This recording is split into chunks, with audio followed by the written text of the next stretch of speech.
The Little Mermaid by Hans Christian Andersen.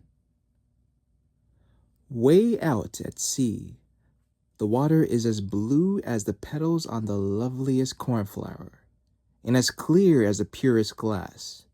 But it's very deep, deeper than any anchor rope can reach. Many church steeples would have to be placed end to end to reach from the bottom up to the surface and beyond. Down there, the sea people live. You mustn't think that it's just a bare white sand bottom. No. The most wonderful trees and plants grow there, and they have such supple stems and leaves that they move as if they were alive with the slightest motion of the water. All the big and little fish slip between the branches like the birds do in the air up here. The Sea King's castle is at the very deepest point. The walls are made of coral, and the long sharp windows of the clearest amber, but the roof is made of seashells that open and close with the water currents. It looks lovely because there are glittering pearls in each shell. Just one of them would be a fine ornament for a queen's crown.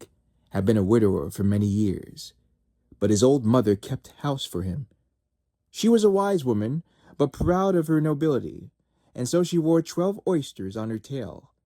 The other aristocracy could only carry 6.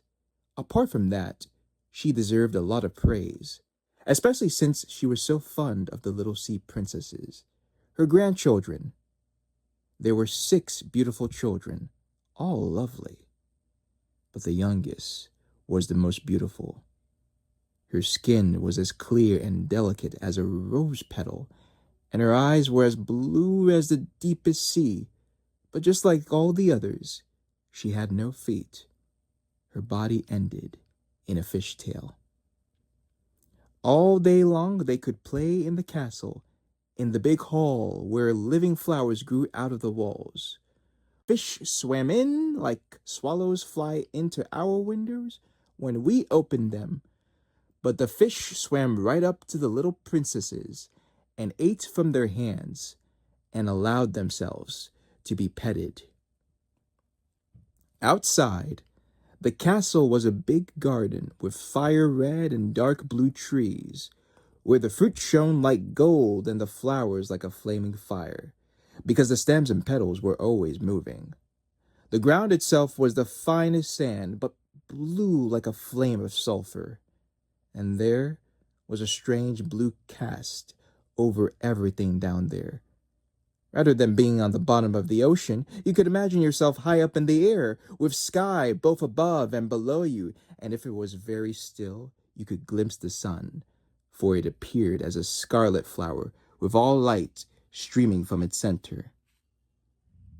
Each of the little princesses had a plot in the garden, where she could dig and plant as she wished. One gave her flower garden the shape of a whale. Another thought that hers should resemble a mermaid. But the youngest princess made hers